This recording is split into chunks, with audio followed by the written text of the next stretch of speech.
Hello friends, you all are welcome on my YouTube channel my online classroom. और देखिए आज इस video में मैं आपको क्या पढ़ाने वाली हूँ। तो आज इस वीडियो में हम समझने वाले हैं क्लास 8 का हिस्ट्री का चैप्टर 8 है ये, education under the British rule. ठीक है, तो देखिए इस चैप्टर में हम क्या समझेंगे। इस चैप्टर में अगर आप देखो हेडिंग में, तो हेडिंग में लिखा गया education under the British rule.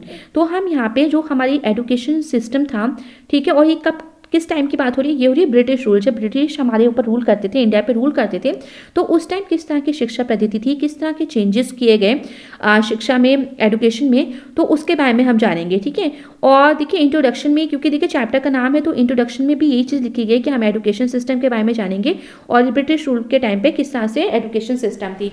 और एक चीज़ और याद रखिए, देखिए हम इसको चैप्टर को पूरा नोट्स के हिसाब से समझेंगे और एक वीडियो में आपका पूरा चैप्टर जो है वो कंप्लीट हो जाएगा।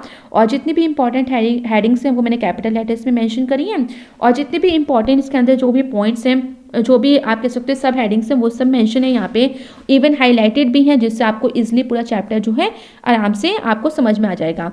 और एक चीज़ और, वीडियो को स्टार्ट करने से पहले मैं आपको बता दूं कि अगर आप इस चैनल पर न्यू हो तो इस चैनल पे आपको क्लास 6 से लेके 12 तक का सोशल साइंस, पॉलिटिकल साइंस से रिलेटेड स्टडी मटेरियल मिल जाएगा।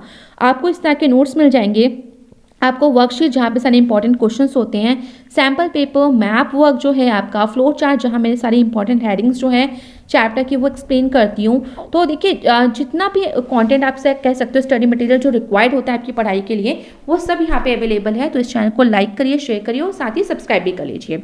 तो आप स्टार्ट करते हैं और देखिए जो मेन हेडिंग जो अब स्टार्ट हो रही है वो है एडुकेशन इन प्री ब्रिटिश इंडिया।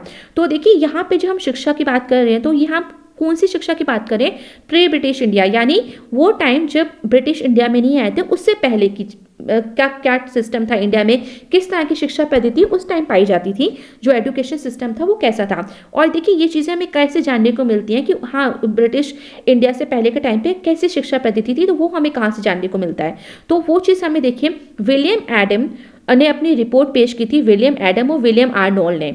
ठीक है, तो विलियम एडम ने स्कूल्स में ये टूर किया था, और ये कहाँ कहाँ के स्कूल की बात हो रही है, ये हो रही है बंगाल और बिहार। तो विलियम एडम बंगाल और बिहार के नेटिव स्कूल, यानी नेटिव मतलब वहीं के खुद के स्कूल जो थे बंगाल बिहार के, जो किसी और ने स्टार्ट नहीं किए थे, बंगाल बिहार के लोगों ने ही स्टार्ट किए थे। तो उन स्कूलों में जब ये घूमने गए थे तो उन्होंने देखा, जो भी चीज़ें देखी उसकी रिपोर्ट पेश की। इसी तरह से विलियम आर्नोल्ड ने जब पंजाब के स्कूल को विजिट किया, तो उन्होंने जो भी वैल्यूएबल इंफॉर्मेशन जो भी वहाँ पे देखा related to education system pre British India, यानी जब ब्रिटिशर्स नहीं आए थे तो उससे पहले जो भी जिस तरह का सिस्टम था उसके बारे में अपनी रिपोर्ट पेश की। तो उस रिपोर्ट में जो चीज़ें थी वो हमें जानने को मिलती हैं, वो क्या चीज़ें थी। और देखिए हाईलाइटेड वर्ड्स को ध्यान रखिएगा, क्योंकि यहीं से क्वेश्चन बनते हैं। ठीक है, और जब क्वेश्चन आएगा तो आप ये सारी चीज़ों को लिखोगे, तो इस चीज़ को ध्यान रखिएगा। और देखिए चिल्ड्रन जो थे, बच्चे जो थे, वो प्राइवेट एजुकेशन घर पे भी लेते थे, यानी घर पे भी उनके लिए मास्टर आते थे, जैसे ट्यूटर आज के टाइम पे आते हैं घर पे, होम ट्यूशन। उसी तरह से उस टाइम जो अमीर घराने के लोग थे तो वो अपने बच्चों को घर में ही शिक्षा देते थे, मास्टर को हायर करते थे, सैलरी देते थे और उनको घर पर ही बुला के पढ़ा लिया करते थे, बच्चों को स्कूल नहीं भेजते थे। तो ये सिस्टम भी था। इसके अलावा देखिए पब्लिक एजुकेशन भी था, यानी जो लोग अफोर्ड नहीं कर सकते तो वो पब्लिक एजुकेशन सिस्टम का इस्तेमाल करते थे और वो अपने बच्चों को पाठशालाओं में भेजते थे। जैसे आज स्कूल्स होते हैं ना, तो आज तो देखिए स्कूल और प्राइवेट एजुकेशन दोनों चीज़ें चलती हैं, बट उस टाइम देखिए प्राइवेट एजुकेशन भी थी और पब्लिक एजुकेशन थी, दोनों ही। बट क्या होता था कि लोग कितना अफोर्ड कर सकते हैं, तो उस हिसाब से वो अपने बच्चों को पढ़ाते थे, भेजते थे। तो पब्लिक एजुकेशन सिस्टम के हिसाब से स्कूल्स होते थे, जिन्हें पाठशालाएं कहती थी, वहाँ भेजा जाता था, अपने बच्चों को भेजते थे लोग। 1830s में देखिए जो विलियम एडम ने टूर किए थे स्कूल, जैसे मैंने आपको पहले लाइन में ये चीज़ बोल दी थी, तो ये डिस्ट्रिक्ट जो भी बंगाल की डिस्ट्रिक्ट थी और बिहार के एरिया थे, वहाँ पे इन्होंने टूर किया था और वहाँ पे उन्हें इस तरह की 1 लाख पाठशालाएं मिली। अच्छा, हर एक पाठशाला में उन्हें 20 बच्चे, तकरीबन जो है 20 बच्चे मिले। अच्छा, ये पाठशालाएं जो थी ये कौन सेटअप करता था, कौन इसको मैनेज करता था, जो इसमें खर्चा होता था कौन करता था। तो ये जो पाठशालाएं थी, जो वहाँ के वेल्दी मर्चेंट्स होते थे, ठीक है, जो बंगाल बिहार के जो वेल्दी संपन्न लोग होते थे, वो इनको चलाते थे, सैलरी देते थे मास्टर्स की। और जो कम्युनिटी इटसेल्फ, या तो फिर जो कम्युनिटी जो खुद सोसाइटी के लोग हैं, वो मिला जुला के अपना जो है पैसे, अनाज जो थे, इस तरह की चीज़ों से जो मास्टर की फीस होती थी उसको दे देते थे। जो पाठशालाएं थी वो देखिए एक फ्लेक्सिबल सिस्टम जो एजुकेशन का था उसको फॉलो करती थी। और फ्लेक्सिबल सिस्टम में क्या क्या चीज़ें आ रही हैं, तो ये आ रही है कि यहाँ पे किस तरह के फॉर्मल स्कूल्स नहीं थे, जैसे आज के टाइम पे फॉर्मल स्कूल्स होते हैं तो इस तरह के स्कूल्स नहीं होते थे, किस तरह के ड्रेसेस वगैरह का यूनिफॉर्म का सिस्टम नहीं हुआ करता था। क्लासेस ओपन स्पेसेस में होती थी, किस तरह की कंस्ट्रक्शन की जरूरत नहीं पड़ती थी, बस सिर्फ जो ट्रीज हैं है ना, पेड़ प्राकृतिक पेड़ पौधे हैं उनके नीचे बिठाल के ओपन एक तरह से ओपन एरिया में जो है शिक्षा दी जाती थी।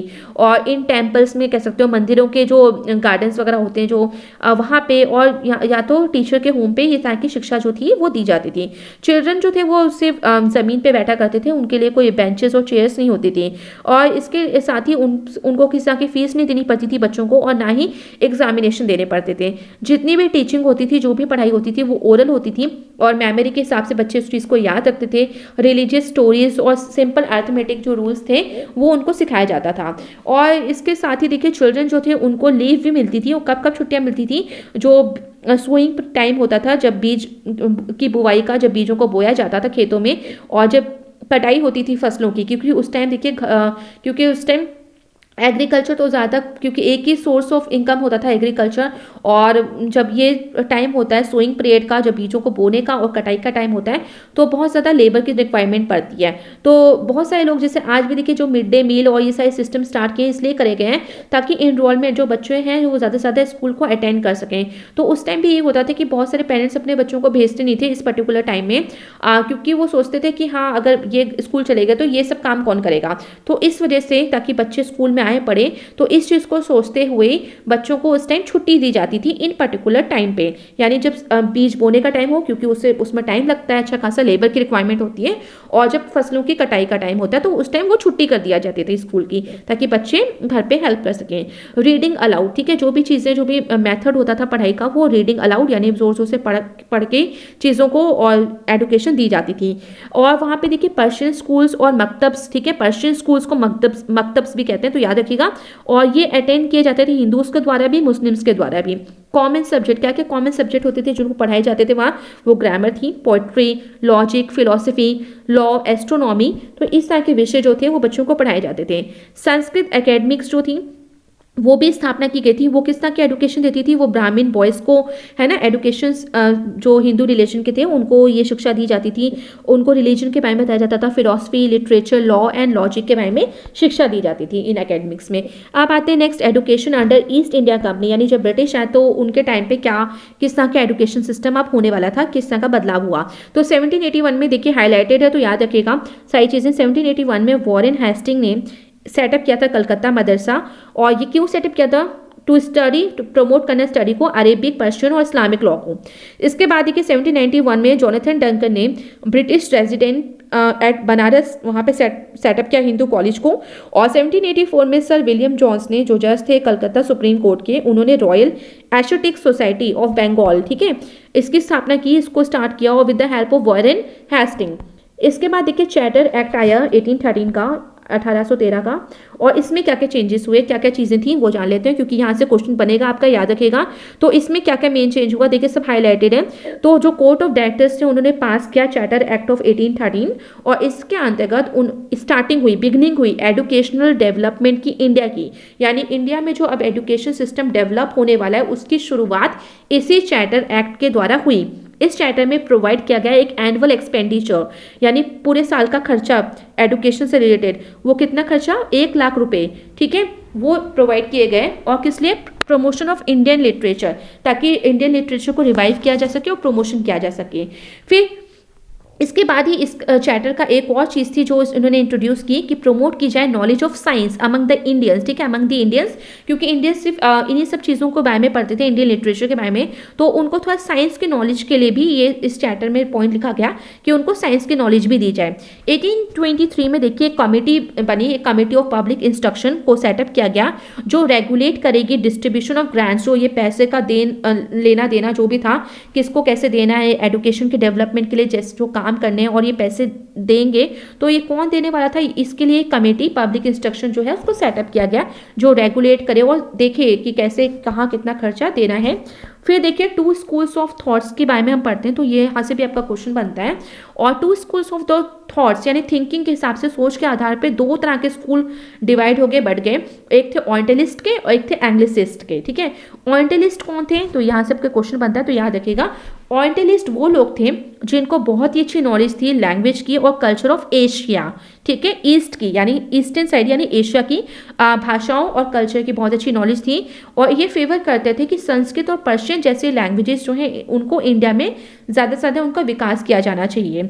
और ये भी चाहते थे कि इन्हीं भाषाओं को मीडियम ऑफ इंस्ट्रक्शन बनाया जाना चाहिए, यानी बच्चों को जब स्कूल में शिक्षा दी जाए तो संस्कृत और पर्शियन लैंग्वेज में दी जाए। विलियम जोन्स जो थे वो एक हार्डकोर ओरिएंटलिस्ट थे, वो बहुत ही आप कह सकते हो हार्डकोर मतलब इंटेंस कट्टर कह सकते हो, वो एक ओरिएंटलिस्ट थे। एंग्लिसिस्ट पे आते हैं नेक्स्ट, तो एंग्लिसिस्ट कौन थे, तो देखिए क्वेश्चन बनता है, तो याद रखिएगा, मैं आपको साथ साथ क्वेश्चन भी बताती जा रही हूँ। तो एंग्लिसिस्ट जो थे, क्योंकि डिफरेंस बिटवीन आ सकता है, आपसे सीधे पूछा जा सकता है कि who were Anglicist who were orientalist, तो आप ये बताओगे। एंग्लिसिस्ट जो थे इसके आगे तो देखिए अपोजिट चलते हैं थोड़ा सा। तो एंग्लिसिस्ट जो थे वो वेस्टर्न कल्चर वेस्टर्न लैंग्वेज को अप्रिशिएट करते थे, उस पर जोर इम्फेसिस मतलब जोर देते थे इंग्लिश लैंग्वेज को। और वो चाहते थे कि जो भी एजुकेशन इंस्टीट्यूशन सेटअप किया जाए इंडिया में और एजुकेशन दी जाए तो वो किस मीडियम में दी जाए, वो इंग्लिश भाषा में दी जाए। जेम्स मिल और थॉमस बैगिंगटन मैकुले जो थे वो एक मेन सपोर्टर्स थे इंग्लिश के as well as scientific knowledge के भी। और राजा राम मोहन रॉय भी वकालत करते थे कि हाँ वेस्टर्न एजुकेशन जो है इंग्लिश मीडियम में वो दी जाए बच्चों को यहाँ पे इंडिया में। इसके बाद देखिए मैकुले मिनट आया ऑफ सेकेंड फैब 1835 में। तो 1835 को मैकुले ने एक ऑर्डर पास किया। मैकुले का कुछ कह सकते हो जो भी उन्होंने बातें लिखी तो उसको मैकुले मिनट्स के नाम से जानते हैं। कुछ पॉइंट्स थे यहाँ पे जो यहाँ से क्वेश्चन आपका बनता है, तो याद रखिएगा सेकेंड फेब 1835 को। और उसमें क्या चीज़ लिखी थी, ठीक है, तो उसमें लिखा था sole aim of the British would be the promotion of western literature and sciences among the Indians. कि सोल एम मतलब एकमात्र सिंगल, इसमें क्लियरली लिखा था कि जो ब्रिटिश का एक सोल एम है, एकमात्र एम है कि वो प्रमोट करें, ठीक है, इंडिया में किस चीज़ को प्रमोट करें, इंडियंस के बीच में वेस्टर्न लिटरेचर और साइंस, ठीक है। तो साइंस और वेस्टर्न लिटरेचर को यहाँ पे प्रमोट करें, ये इनका मेन उद्देश्य था एकमात्र। All educational funds were to be spend on English education. और जितना भी जो शिक्षा के लिए फंड जो हमने पढ़ा था वो सब फंड जो है, जो भी पैसा है वो अंग्रेजी शिक्षा को देने के लिए यहाँ पे लगाया जाए। चार्ल्स वुड्स डिस्पैच, ठीक है, इसके बाद नेक्स्ट आ रहा है चार्ल्स वुड्स डिस्पैच 1854 का। अच्छा, आप एक चीज़ यहाँ सोचोगे कि क्यों यहाँ पे ब्रिटिशर्स जो थे वो इंग्लिश शिक्षा को देना चाहते थे, तो देखिए इसमें उन्हीं का फायदा छिपा हुआ था। वो चाहते थे कि उन्हें सस्ते लेबर इंग्लिश बोलने वाले लेबर मिल जाएं और ऐसे इंडियंस मिल जाएं जो ओरिजिन में तो इंडियंस हों बट सोच में, ठीक है, जो वो पढ़ लिख जाएं इंग्लिश बोलने लग जाएं और हमारे लिए काम हमारे क्लर्क बन जाए तो हमारे गुलाम बन जाएं, ठीक है। तो वो चाहते थे कि ओरिजिन वाइज ठीक है आप इंडियंस जिस हिसाब से वैसे रहें बट सोच से वो अंग्रेज बन जाएं। चार्ल्स वुड्स डिस्पैच 1854 में आया और इसमें देखिए 1854 में चार्ल्स वुड जो प्रेसिडेंट थे बोर्ड ऑफ कंट्रोल फॉर्मुलेटेड, उन्होंने एक स्कीम जो थी फ्यूचर एजुकेशन इन इंडिया, किस तरह का फ्यूचर एजुकेशन सिस्टम रहेगा इंडिया में उससे रिलेटेड उन्होंने कुछ पॉइंट्स दिए और इसी स्कीम को वुड्स डिस्पैच के नाम से जाना जाता है। तो याद रखिएगा यहाँ से क्वेश्चन बनता है। और देखिए इसमें क्या क्या चेंजेस थे, क्या क्या मेन पॉइंट थे। तो इनका भी मानना था कि वेस्टर्न एजुकेशन की टीचिंग हो वो पढ़ाई जाए और यही एम है गवर्नमेंट एजुकेशन पॉलिसी का। तो जो सरकार के द्वारा जो एजुकेशन पॉलिसी बनाई गई है, जो शिक्षा पद्धति बनाई गई है और जो बच्चों को शिक्षा दी जाएगी तो उसमें वेस्टर्न एजुकेशन तो बिल्कुल पढ़ाई जाएगी। मीडियम ऑफ इंस्ट्रक्शन जो हायर क्लासेस में वो इंग्लिश ही होगा, यानी इंग्लिश में ही बच्चों को शिक्षा दी जाएगी। और इसके साथ ही उन्होंने प्रोविजन बनाया कि हाँ प्राइमरी लेवल पे प्राइमरी स्कूल सेटअप किए जाएंगे जिसमें वर्नाकुलर यानी गाँव में जो स्कूल प्राइमरी स्कूल खोले जाएंगे वो वर्नाकुलर प्राइमरी स्कूल्स होंगे। वर्नाकुलर मतलब लोकल लैंग्वेजेस में जो वहाँ के आम भाषा है, जैसे कोंकणी होगी, बंगाली होगी, बांग्ला होगी, मराठी होगी, तो इस तरह की भाषाओं में छोटे बच्चों को शिक्षा दी जाएगी। एंग्लो वर्नाकुलर यानी थोड़ी सी इंग्लिश और थोड़ी सी वर्नाकुलर जो है भाषा के साथ ही मिला के हाई स्कूल्स में शिक्षा दी जाएगी। एफिलेटेड कॉलेजेस भी डिस्ट्रिक्ट लेवल पे जो होंगे तो ये इनकी स्थापना वहाँ पे की गई। ग्रांट्स इन एड जो भी सहायता जो है, जो भी पैसे वैसे दिए जाएंगे वो इसलिए दिए जाएंगे ताकि इंकरेज किया जा सके एडुकेशन को। इसके लिए देखिए डिपार्टमेंट ऑफ पब्लिक इंस्ट्रक्शन को सेटअप किया गया और जो रिव्यू करेगा progress of education the provinces की जो भी प्रोविंसेस हैं, ठीक है, बॉम्बे, मद्रास, मद्रास, तो उन प्रोविंसेस है ना, कलकत्ता, तो इन प्रोविंसेस में वो चेक करेगी कि किस तरह से शिक्षा जो है वो ठीक ठाक चल रही है, क्या उसकी प्रोग्रेस है। और इसके लिए देखिए प्रोविजन जो है वो सेटअप किए गए, यूनिवर्सिटी सेटअप की गई इन प्रेसिडेंसीज में, बॉम्बे, मद्रास, कलकत्ता में। तो ये 3 प्रेसिडेंसी थी, जिस तरह से आज स्टेट्स होते हैं तो उस तरह से उस टाइम ब्रिटिश टाइम पे प्रेसिडेंसीज होती थी। तो याद रखिएगा 3 प्रेसिडेंसी थी। उसके साथ ही उन्होंने स्टैब्लिशमेंट किया टीचर्स ट्रेनिंग इंस्टीट्यूशन, जहाँ पे टीचर्स को ट्रेनिंग दी जाती थी कि कैसे बच्चों को पढ़ाना है, कैसे उन्हें हैंडल करना है। Supported the cause of educating women, इसके साथ ही उनका मेन उद्देश्य जो शिक्षा देना चाहते थे उसमें ये भी था कि वो वीमेन को भी एडुकेट करना चाहते थे और उस चीज़ को सपोर्ट करते थे। उसका कॉज भी बताते थे कि क्यों वीमेन को सपोर्ट करना चाहिए, क्यों उनको पढ़ाना लिखाना चाहिए। क्योंकि देखिए वीमेन अगर पढ़ी लिखी होंगी तो उनके बच्चे भी और परिवार में किस तरह से चीज़ों को संभालना वो एक ईजी हो जाता है। इसके बाद देखिए because of its emphasis on every field of education, हर एक फील्ड में एजुकेशन पे ध्यान दिया गया और इसी वजह से देखिए वुड्स डिस्पैच को Magna carta of English education in India के नाम से भी जाना जाता है। तो देखिए इसको याद रखिएगा कि किस चीज़ को जो है Magna carta of English education in India कहा जाता है, तो वो वुड्स डिस्पैच को कहा जाता है। यूनिवर्सिटीज़ जो थी बॉम्बे, मद्रास और कलकत्ता में सेटअप की गई 1857 में, और सम स्कूल जो थे वो सेटअप किए गए गर्ल्स के लिए स्पेशली, और ग्रांट्स भी, मतलब उनको डोनेशन, दान भी दिया गया। स्कूलों में पैसा जो भी था खर्चा उसको दिया गया, जिससे कि मॉडर्न एजुकेशन जो है उसको फॉस्टर किया जा सके। फॉस्टर मतलब प्रमोट किया जा सके। अब आते हैं practical benefits of the dispatch, जो भी वुड्स डिस्पैच में जो पॉइंट्स लिखे थे उसका प्रैक्टिकली देखें क्या क्या फायदे हुए। European learning would make Indians realise the importance of trade and commerce. तो यूरोपियन लर्निंग यानी जब वेस्टर्न कल्चर की पढ़ाई, वेस्टर्न लिटरेचर पढ़ा गया तो उसके साथ इंडियंस को रियलाइज होने लगा कि क्या इंपॉर्टेंस होती है ट्रेड और कॉमर्स की, और they would help in the development of the countries resources. और इसके साथ ही जो कंट्री की रिसोर्सेज को डेवलप करने के लिए उन्हें काफ़ी मदद मिली इस तरह की पढ़ाई से। यूरोपियन वेज ऑफ लर्निंग से इनकल्कुलेट, ठीक है, moral values among the Indians. तो इसके साथ ही देखिए जो मॉरल वैल्यूज थी अमंग द इंडियंस उसको थोड़ी सी बैठ गई, इनकलेक्टेड मतलब उनके मन में बैठ गई, और it would make them honest and truthful. और इसके साथ ही देखिए वुड डिस्पैच ये भी चाहता था कि जब वो वेस्टर्न कल्चर इस तरह से सब कुछ पढ़ेंगे तो उनमें ऑनेस्टी, उनको मॉरल वैल्यूज सीखने को मिलेंगी। और वो चीज़ हुई भी कि किस तरह से इंडियंस जो है वो मॉरल वैल्यूज उन्होंने सीखी, ऑनेस्ट और ट्रूथफुल बनेंगे, तो वो चीज़ भी हुई। European learning would instil people in sense of desire and commitment towards their duties. इसके साथ ही उनका ये भी मानना था वुड्स डिस्पैच के द्वारा कि जो वेस्टर्न लिटरेचर वो देंगे, यहाँ पर प्रदान करेंगे एजुकेशन, तो उसके द्वारा क्या होगा, जो इंसान है, जो इंडियंस हैं, वो बहुत ही डिज़ायर होंगे, कमिटमेंट होंगे, अपने वफादारी करेंगे, उनके नौकरी करेंगे, अपनी ड्यूटी के प्रति पूरी वफादारी से काम करेंगे।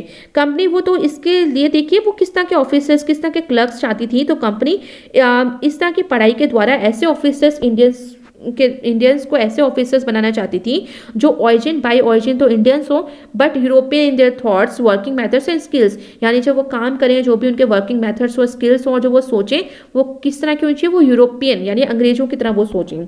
फेट ऑफ द इंडिग्नेशियस पाठशालास, आप देख लेते हैं कि जो पाठशालाएं थी उनका क्या भविष्य होने वाला था। तो जो कंपनी ने अपॉइंट किए थे इसके लिए काफ़ी पंडित्स को अपॉइंट किया था, और हर एक पंडित जो है वो 4-5 स्कूल का इंचार्ज होता था, और उनको बोला जाता था इन पंडित्स को हायर करने के बाद कि आप इन पाठशालाओं में क्लासेस लीजिए और सजेस्ट करिए कि किस तरह के इम्प्रूवमेंट टीचिंग मेथड से रिलेटेड होने चाहिए। टेक्स्ट बुक्स को इंट्रोड्यूस किया गया, यानी किताबों को इंट्रोड्यूस किया गया, और अब देखिए सिस्टम बदलने वाला था। जैसे पहले किताबें नहीं होती थी, सब ओरल होता था, तो अब किताबें हो गई। अब ओरल सिर्फ टीचिंग नहीं रही, साथ ही बच्चों को फीस देनी पड़ती थी, उन्हें रेगुलर क्लासेस भी अटेंड करनी पड़ती थी, और साथ ही उन्हें एग्जामिनेशन भी देना पड़ता था। इसके साथ ही जो उन्हें छुट्टी मिलती थी सोइंग पीरियड ऑफ सीड्स और हार्वेस्टिंग टाइम पे, वो छुट्टियां भी मना कर दी गई। उन्हें रेगुलर अटेंडेंस बोला गया और फिक्स्ड स्कूल टाइम कर दिया कि हाँ इस पर्टिकुलर टाइम पे आपको स्कूल आना है। यानी बहुत हद तक जो आज का सिस्टम है जो हम फॉलो कर रहे हैं वो ब्रिटिश वाला ही सिस्टम है जो आज हम फॉलो करते हैं कि हाँ पर्टिकुलर एकदम टाइम पे स्कूल पहुँचिए, फीस पे करिए, यूनिफॉर्म पहनिए, है ना, रेगुलर क्लासेस अटेंड करिए, एग्जाम दीजिए। तो ये इस तरह का सिस्टम जो था ब्रिटिश ने इंट्रोड्यूस कर दिया पाठशालाओं का। तो भविष्य अब पाठशालाएं वो नहीं रह गई, अब वो न्यू स्कूल और कैसे स्कूल बन गए, ब्रिटिश के ही स्कूल बन गए। और ये देखिए आप जो बच्चे थे उनके लिए भी प्रॉब्लम स्टार्ट हो गई थी। और कौन से बच्चों के, जो किसान के बच्चे थे, पीजेंट्स यानी किसानों के बच्चे, या फिर आप कह सकते हो जो लैंडलेस फार्मर्स होते थे जो दूसरों के खेतों में काम करते थे, तो उनके बच्चों के लिए प्रॉब्लम हुई क्योंकि अब उन्हें टाइम नहीं मिलता था, उन्हें छुट्टी नहीं दी जाती थी और रेगुलर अटेंडेंस होती थी। तो ड्रॉबैक्स क्या थे, तो इससे काफ़ी लोग जो थे वो असंतोष फैला हुआ था और प्रॉब्लम भी थी उनके लिए। ड्रॉबैक्स के क्या थे मॉडर्न एजुकेशन के, तो देखिए सारी चीज़ें अच्छी नहीं थी, कुछ बुराइयां भी थी। तो इससे ड्रॉबैक्स क्या हुए, पेरेंट्स जो थे वो कंप्लेन करते थे कि उनके जो बच्चे हैं अब अंग्रेजों के स्कूल में पढ़ते हैं, जब अंग्रेजी पढ़ते हैं तो वो इंडियन ट्रेडिशन को भूलते जा रहे हैं, और जो स्टेटस था इंग्लिश एजुकेटेड पर्सनस का different from those who were taught in the vernaculars, यानी जो मातृभाषाओं में जो पढ़ लिख के बच्चे गए हैं, बड़े हुए हैं, और जो इंग्लिश पढ़े लिखे बच्चे हैं जब वो बड़े हुए तो उनमें भेदभाव होता था कि अच्छा आप इंग्लिश पढ़े लिखे, तो उनको ज़्यादा इंपॉर्टेंस दी जाती थी rather than the vernacular language में जो बच्चे पढ़े होते थे। वर्नाकुलर मैंने फिर बताती हूँ आपको, लोकल लैंग्वेजेस कहते हैं इनको, रीजनल लैंग्वेज कहते हैं, ठीक है, जैसे बांग्ला है, मराठी है, कोंकणी है।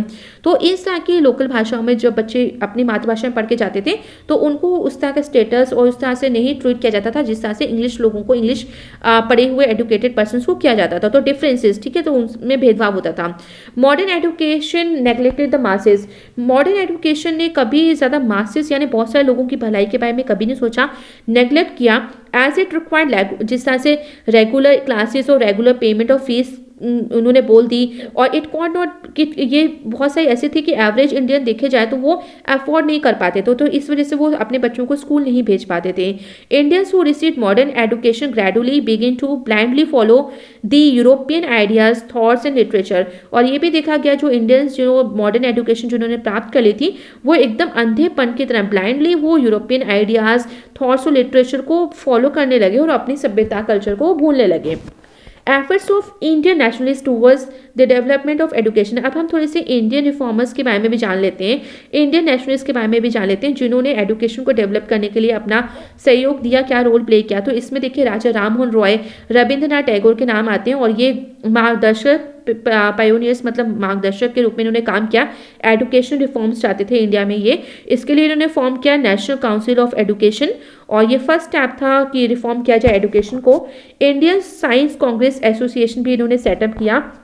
राजा राममोहन रॉय खुद एक लिंग्विस्टिक थे, बहुत उनको तरह तरह की भाषाएं आती थी, Sanskrit, Persian, Arabic, English, Latin, Greek, तो आप समझ सकते हैं कि कितने पढ़े लिखे होंगे। और ही हैड रिटन अ बुक, उन्होंने एक बुक लिखी थी परसेप्ट्स ऑफ जीसस। 1817 में उन्होंने स्टैब्लिश किया था हिंदू कॉलेज एट कलकत्ता। 1825 में उन्होंने वेदांता कॉलेज को प्रमोट किया, स्थापना की थी, जिसमें वो प्रमोट करते थे बोथ इंडियन वेस्टर्न साइंस। उनको लगता कि जो देखिए राजा राममोहन रॉय का नाम आप कई बार पढ़ेंगे, आप वीमेन रिफॉर्म में पढ़ेंगे, आपने लोअर कास्ट रिफॉर्म में भी इनका नाम पढ़ा होगा। देखिए शिक्षा पद्धति में भी किस तरह से वो अपना सहयोग देते कि समाज को बदलने के लिए, तो वो इंडियन वेस्टर्न साइंस दोनों को प्रमोट करना चाहते थे। स्वामी दयानंद सरस्वती ये भी एक फेमस सोशल रिफॉर्मर की तरह ये भी इन्होंने भी काम किया। लोअर कास्ट रिफॉर्म हो, चाहे वीमेन से रिलेटेड रिफॉर्म हो या फिर पढ़ाई से हो, तो इनका नाम आता ही आता है। तो स्वामी दयानंद सरस्वती देखिए आर्य समाज, और देखिए राजा राममोहन रॉय ने ब्रह्मो समाज की स्थापना की थी, और फिर बाद में ब्रह्मो सभा को ब्रह्मो समाज के नाम से जाना जाता था। तो वो याद रखिएगा क्योंकि यहाँ से क्वेश्चंस बनते हैं। इसी तरह से आर्य समाज की स्थापना की दयानंद सरस्वती ने 1875 में, और उन्होंने स्लोगन दिया था बैक टू द वेदास, यानी वेदास की तरफ लौटो। ये जो वेस्टर्न एजुकेशन है इसको थोड़ा सा छोड़ो, इसको भी पढ़ो, बट ज़्यादा वेदास की तरफ भी लौटो, अपने कल्चर को मत भूलो। इसी चीज़ से रिलेटेड उन्होंने कुछ स्कूल्स, अपने खुद के कुछ स्कूल्स ओपन करे जिसमें वो मॉडर्न और क्लासिकल एजुकेशन दोनों देना चाहते थे, और ये स्कूल थे DAV यानी दयानंद एंग्लो वैदिक स्कूल, ठीक है, ये इसका फुल फॉर्म है दयानंद एंग्लो वैदिक स्कूल, जहाँ पे मॉडर्न यानी इंग्लिश एजुकेशन साथ ही क्लासिकल एजुकेशन जो खुद इंडिया की जो एजुकेशन है वो भी प्रदान की जाए। इसके बाद नेक्स्ट नाम है मिसिस एनी बेसेंट का, और ये इलेक्टेड प्रेसिडेंट थी थियोसॉफिकल सोसाइटी 1907 में। इन्होंने काम किया यूनिवर्सल ब्रदरहुड और ह्यूमैनिटी के लिए। जो मिसिस बेसेंट थी उन्होंने फाउंडेशन किया सेंट्रल हिंदू कॉलेज का बनारस में 1898 में, और बाद में देखिए कॉलेज जो था वो चेंज कर दिया गया, इसका नाम हो गया बनारस हिंदू यूनिवर्सिटी इन 1916 में। इसके बाद नेक्स्ट है पंडित ईश्वर चंद्र विद्यासागर, और ये प्रिंसिपल थे संस्कृत कॉलेज के। इन्होंने 35 जो गर्ल्स स्कूल्स भी ओपन किए थे बंगाल में।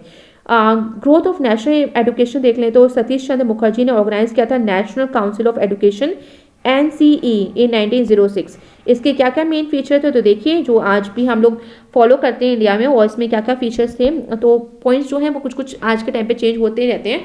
जैसे जैसे समय बदलता है तो चीज़ें चेंज होती रहती हैं। तो इन्होंने इसके अंतर्गत जो पॉइंट्स बोले वो थे कि वर्नाकुलर लैंग्वेजेस में अगर शिक्षा दी जाए तो वो बहुत ईजी लर्निंग हो जाती है। ठीक है, इंग्लिश जो है वो सेट करना चाहिए as a compulsory second language, यानी पहले बच्चों को मातृभाषा में शिक्षा देनी चाहिए और सेकेंड लैंग्वेज के ऑप्शन के तौर पे इंग्लिश को भी कंपलसरी करना चाहिए कि हाँ इंग्लिश की भी जानकारी नॉलेज जो है वो मिलनी चाहिए बच्चों को। Technical education up to 5th grade तक मिलनी चाहिए। फिजिकल और natural science, arts, culture, humanism, ये सारे विषय जो है ये भी पढ़ाए जाएँ। प्रोविजन जो है for research and higher studies जो है एंशिएंट इंडिया में history, philosophy, economics, politics, arts, science जैसे विषयों में रिसर्च करने की और हायर स्टडीज़ करने के लिए भी प्रोविजन बनाए गए। रविन्द्रनाथ टैगोर जो थे वो 4 दीवारी में जो बच्चों को पढ़ाया जाता है, जो क्लासरूम में पढ़ाया जाता है उसके बिल्कुल खिलाफ थे। उनका तो मानना था कि ओपन जगह पे पढ़ाओ बच्चों को जहाँ शांति हो। ठीक है, तो ही सेटअप ही स्कूल, उन्होंने इससे रिलेटेड अपने स्कूल सेटअप किया था जिसे शांति निकेतन बोलते हैं, यानी अबॉर्ड ऑफ पीस। शांति निकेतन ने काफ़ी सारे स्कॉलर्स को अट्रैक्ट किया अपनी तरफ वर्ल्ड के, और बहुत सारे लोग यहाँ पे पढ़ने भी आए और बाद में ये फेमस यूनिवर्सिटी के नाम से जाने जाने लगी। और इसका नाम क्या बदल गया, शांति निकेतन से इसका नाम हो गया यूनिवर्सिटी ऑफ विश्व भारती। इन 1918 में इसका नाम ये पड़ गया और उसी नाम से आज भी इसको जाना जाता है।